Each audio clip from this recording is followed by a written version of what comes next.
Okay. Excuse me. I would have been on here earlier. I had a hot chick in a big yellow Jeep. I was going to put as my background, but as soon as I did it, it died. Then I got a hamburger, like Montreal steak seasoning, spicy dill pickle chips, some slab bacon, and big hunk of fresh tomato. Son, there are more rednecks up here than there are in Oklahoma. Trips me out every time I think about it. But tonight on this part, I want to talk about figuring out you got what it takes. See, because I see all kinds of people that point out these flaws, and I'm bad about it too. I'll point out, well, this is a failure, and this is why, and this is why, and this is why. And you've got to do this, and you've got to do that, and to become this, and you've got to align your chakras and universal energy and all kinds of, probably do. You might find a path to make shit happen that way. Probably will. But here's the real deal. In my faith, my spirituality, where am I told that happens? I got some examples that many of you know and many of you've heard. Anyone that's ever listened to me for more than a half an hour has heard me talk about several of these incidents, several of these examples of these gods enduring hardship and coming through the other side as the beings they're supposed to be. And I always say we got to do the same thing. But you know as well as I do, that shit ain't fucking easy.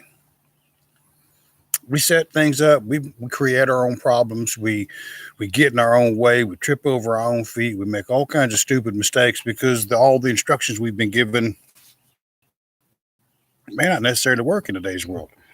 I mean, we literally have idiots over here who do nothing but sit on the computer and talk about, he doesn't think the way I do. He should be canceled. She should be canceled. She shouldn't be able to hold a job. She shouldn't be able to make a living because she doesn't think the way I think. She doesn't have the right think.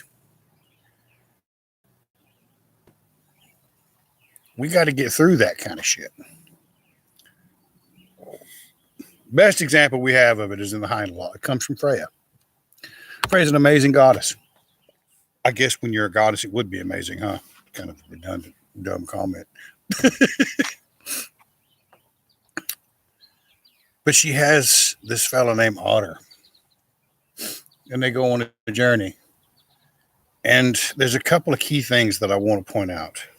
The very first thing Freya does, she says, Maiden, awake, wake thee, my friend, and my sister Hindla in thy hollow cave. Already comes darkness, and ride we must of Valhalla to seek the sacred hall. Okay. So she's doing something for somebody, and then she stops and gets the help of, really all she could be called is like a barfly. There's some really ugly terms to use for that, but I want you to think of a woman that ain't got no teeth and stringy hair in a bar and just maybe had a little puke on her shirt, kind of under a rock kind of style. So this goddess who represents so much to so many reaches out and calls her a sister and says, help me with this. There's an amazing thing there that we often overlook, that we really shouldn't overlook. And they use the term sister because women are more capable of doing this than many men are in a lot of circumstances. It's very difficult for a man to reach out and help a woman unless he's aware of who he is. But for a woman to reach out to another woman and say, hey, let me help you out. Come, let's go do this for this person and share some of your knowledge, and you're just as important in this process as I am. So you have the maiden and the crone helping this young man move forward in the world. That imagery cannot be ignored. We can't deny that. See, it's not another man reminding him who he is. He's already been through the trials and tribulations. He's in the middle of a bet right now. Otter and Angantyr have wagered the family fortune on who has what it takes. So he may have his tit in his ringer. So Fred didn't just come down and snap a magic wand and say, fairy godmother style, you're fixed. This is going to be all okay. Mm-mm. First, she goes and finds someone that's not going to pull any punches. And that's a real important thing to understand about the crone. She don't pull any punches. And there is a school of thought concerning the appearance of the feminine in a man's life. And it shows up particularly in King Arthur, where when a man is young, he comes across the feminine that is so glorious and so beautiful and falls in love, and it usually doesn't work out. It's too much. It's too overwhelming, and it leaves a scar on both individuals. And for the man, he thinks about that the rest of his life. And then he finds the woman he's supposed to be with, and he spends life with her. But about the time he hits 40, 50, the crone shows up. And the crone is the remnant of that scar. She is the remnant of that love, that idea. And she's going to ask him that very pointed question. All right, you fucked that up the first time. What have you done since? And for many men, when they're faced with that, they have a choice. They can either just fold and become crippled denizens of their own wounded egos and pride, or they can demonstrate that they've actually achieved something, that they have become that partner worthy of being a partner. Not because they understand a woman better than somebody else, not because they understand what phase of life some woman's in.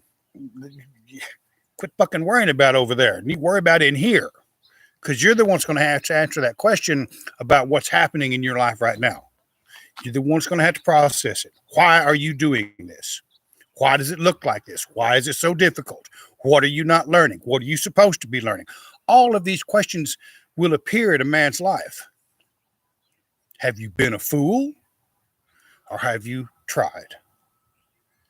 And that level of try has a lot of different degrees to it. And a lot of times the best way to do it is take that try out and do.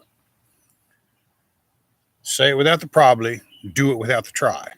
Yoda wasn't wrong. So that's just from the first paragraph what we get. The second one, the favor of here, father, seek we to find. To his followers gold he gladly gives, to Hermoth gave he helm and mail coat, and to Sigmund he gave a sword as gift. Triumph to some and treasures to other, to many wisdom and skill in words, fair winds to the sailor and to the singer his art, and the manly heart to many a hero. So when you look at that, it becomes real apparent. Ain't everybody got the same gifts. Ain't everybody equal. It's always somebody better. It's always somebody that's more endowed. It's always somebody that's stronger. It's always somebody that's tougher. Always somebody got more money. And if you're trying to compete with any of those and you ain't got any of it, you're fucking it up. If you're trying to compete with all of those guys, you don't have any of it, you're always going to be holding your head down. You're always going to be defeated. You're always going to be trying to compete against something that you can't win against. And yet we're told every day that's exactly what we got to do. You have to compete on this field. A soccer player don't need to play on a football field. Hockey player don't need to play on a football field. Basketball player don't need to play on a hockey rink. How you going to have success there? Are they going to be all-stars? Nope, not at all. What is that going to look like? Huh? So when we're looking at life and looking at our life, and we're faced with this very real, powerful perception of the crone showing up, you got to ask yourself, am I using the gift that I've been given? Well, how do you figure that out? Well, you need a reminder, don't you? You have to get in the arena and find out. That means sometimes you're going to lose. I mean, sometimes you're going to fall on your face. And sometimes you're going to find something that you absolutely sing in competence with. You figure the puzzle out. You understand the process. You know how it's supposed to work. You keep moving forward. These are the things that make it worthwhile in life. But it means you have to risk failing. So Fred didn't take it easy on him. The first thing she did was call an old crone to say, hey, oh, you think you slick shit. You ready to do all this and made this wager and got your tit in the ringer. She's not going to help him out. Freya's not really going to help him out either, but they are going to offer a powerful reminder and perhaps maybe even a little bit of insight as to how this is all supposed to work.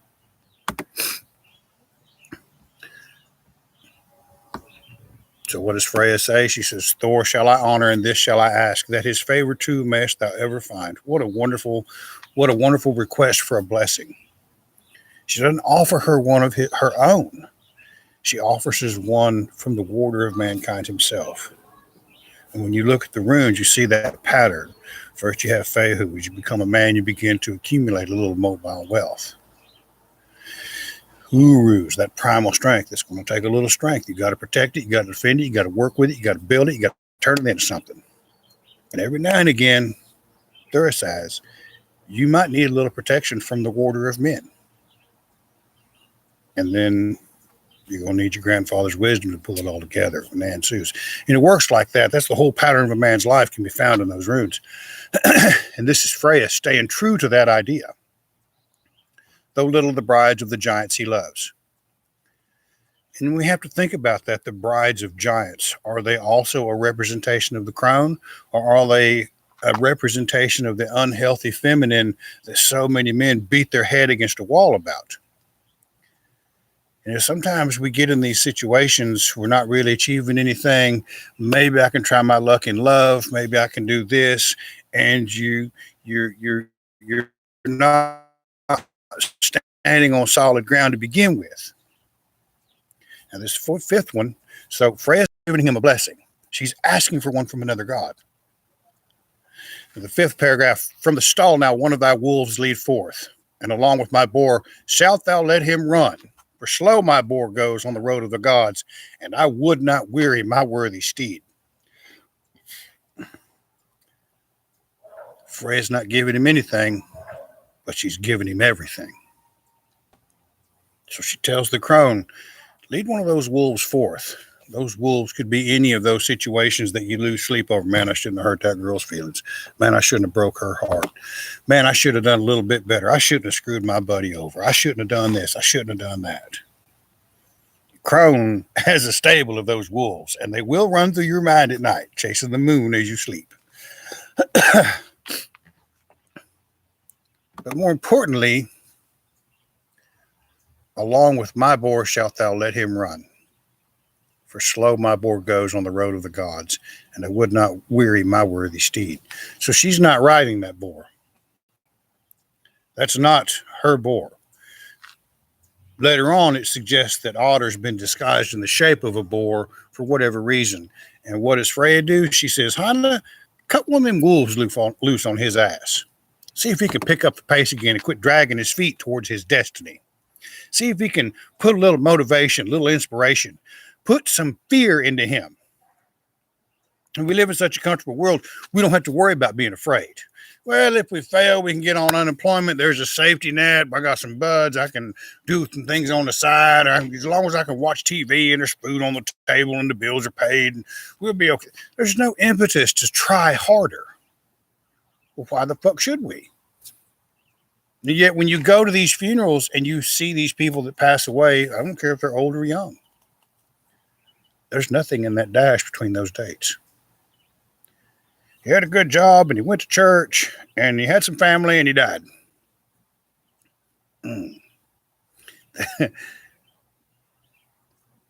Is that all we are? Are we now the cattle? Are we now the cattle for this government? For whatever reason, for this business? It's a great sense of dissatisfaction amongst people. Why do you think Antifa and BLM, they're all so frustrated, so easily manipulated by their machinations and fears? Why do you think we're manipulated in the same way? Within every being, there is a yearning within our hearts. Our movies are full of the kind of idea of the symbols that suggest these men could rise up under a difficult situation and do a great thing and do a good thing. We're bombarded with it. When our mind is thinking, our body doesn't know isn't really happening. That's why you're on the edge of your seat. Your body's tensed. Your body thinks it's in that situation. We're driving down the road and we're getting bent because your body doesn't know what your mind is thinking. It really, how would it?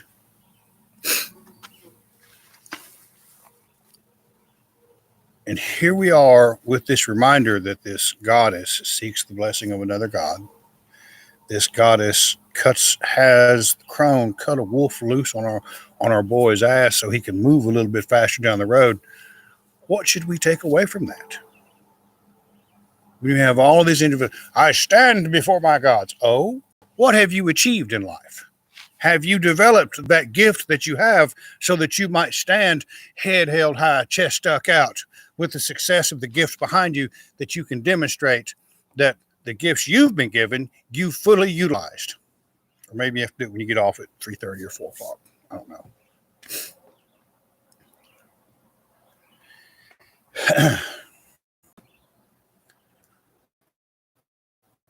When we live a life out of pain, we never figure out how. When we live a life absent of challenge and hardship, we are never forced to face that, hey, I might be able to live up to this standard if I were to try. And that's why I'm so proud of the things that I accomplished all through my service in the Army. It was a heyday of competition. It was a heyday of, hey, try this. This is harder than shit. Can you do it? Try this. This is hard as hell. When can you get through it? Can you do it? I'm going to try. I'm going to find out. There's literally millions of men and women who have been through that training and achieved something of personal. Why do you think they walk around the way they do? Because they've done something. When you begin to look at the things we're so tempted to become upset about, I sometimes wonder, are we substituting the disappointment in our lives for the righteous indignation of the things they're telling us to be mad about? Somebody else is pulling the strings, not you. Well, why aren't you pulling the strings? We got to ask ourselves that very difficult question. Why aren't you pulling those strings? Because I didn't try. I didn't try to rise up. I didn't try to measure up. I didn't try. Why'd you fail? I didn't try hard enough. There's some real serious things just in the first opening of the Heimlich, y'all, to remind everybody, hey, we got to give it our best. Now, what they offer to us in support of that isn't always a little kind pat on the tush and little loving shove. Sometimes it's a wolf on your ass and you better figure it out. Then you'll have a blessing of Thor. Then you'll have the ability to hold your head up high. The whole rest of this poem, this crone goes through and reminds him, you fool, these are all of your ancestors. And you're sitting here doubting who you are. Why is that? Now it's our turn. We have some of the most difficult times imaginable going on. It's our turn to begin to figure out what our gift is. Is it a gift of leadership? Is it a gift of being able to write? Is it skill in the ring? Is it physical strength? Is it aptitude in business? Is it aptitude at making money? Is it aptitude in the home? What is it? Instead of sitting here standing in front of our gods talking about some kind of fantastic lineage, let's start talking about figuring out what we're capable of. Because I promise you right now, these gods have thrown us a lifeline in the most difficult of times. It is up to us to cultivate that. I can tell you all about the history of all kinds of things. I can talk to you about the runes. I can talk to you about the Eddas all day long. The most important thing that I can remind you to try to do is go out and figure what you're best at and give it hell. The most powerful reminder I ever got of the importance of those words was Father's Day. And my son sent me a picture. It was his, on the back, it had written words that I've told him all his life. Put one foot in front of the other and give it hell. Now he's a veteran. He's in the reserves. He's got a good job at an aircraft manufacturing place. My oldest daughter, she's got some success. She owns her own salon, got a bunch of people working for her. My other daughter's a nurse. My other son, he's stepping it up too. And my youngest daughter, she's succeeding in her own right. Academically, she's intelligent. See, this is where it comes in at. Maybe what I'm best at is being a father. Because I've certainly screwed up several relationships.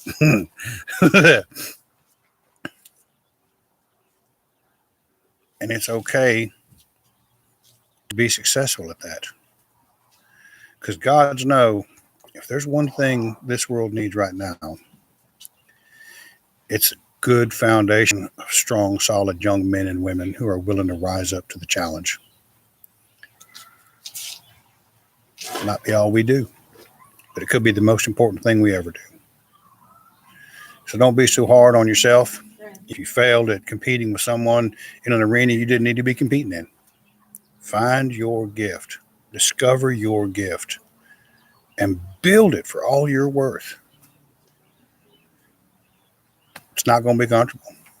And people are going to look at it funny. Well, how are you doing that for? Ain't nobody else doing that. Why you want to do that? Those people can go fuck off. What you want to find is the people that say, oh, why not? Go ahead and let's do that. Yeah. Stick with the why not people. You'll get some. At any rate, tomorrow's Monday. Go out there and grab it by the nose and ask it, whatever you're doing. And if you look down and you realize this absolutely sucks, I hate this, give it your best and prepare yourself for a brighter future. Oh, yeah. I'm going to do a continuation on the principles of leadership on my Patreon immediately after this.